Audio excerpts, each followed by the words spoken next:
Welcome to my guide for the Shadow Enclave Delve on the World of Warcraft Midnight Beta. This video is a part of a series covering the new delves introduced in the Midnight expansion, offering general guidance, tips, and walkthroughs to help you clear them efficiently. As always, keep in mind that this is beta content. Things may change. I'll continue updating these guides as we get closer to launch. And if you enjoy the content and want to support the channel, please like the video and subscribe. It really helps. With Midnight, we get access to a new companion specifically for delves. Make sure to assign your companion the role that best supports your playstyle. For me, running as a tank, I set her to healing, which worked perfectly for this run. Right away, watch for the floating little void eye of Kilrog looking things scattered throughout the area.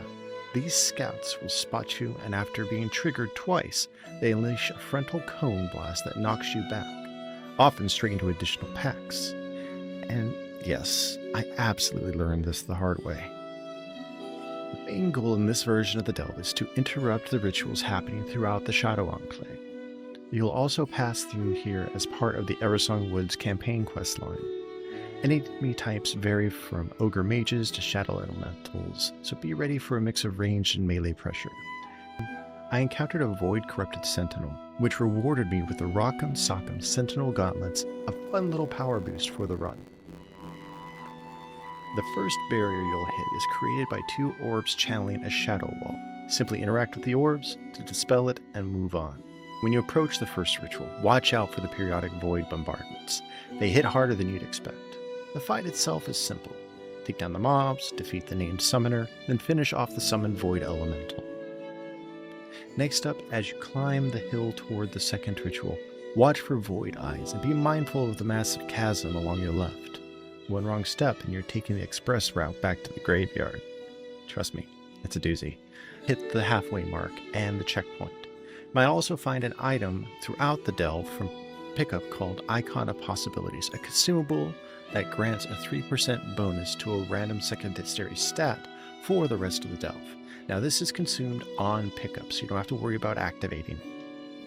It's always worth grabbing though.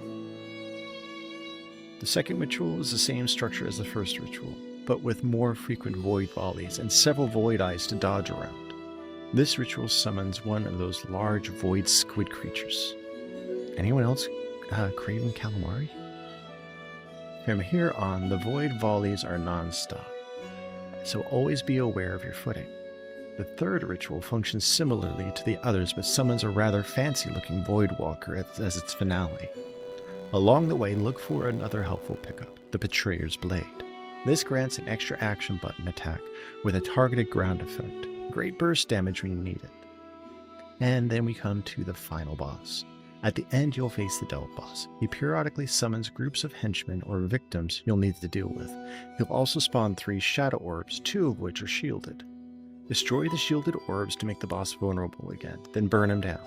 Once he's defeated, grab your loot and enjoy your rewards. Midnight has a lot more to uncover. Thanks for sticking with me through the entire guide. I hope this helped you navigate the Shadow Enclave delve. I'll be streaming more of the Midnight Beta over on Twitch and posting more guides on YouTube. So feel free to like, subscribe, and drop a comment with your thoughts on the beta or your own experience with this delve. See you in the next one, and enjoy your adventures in Midnight.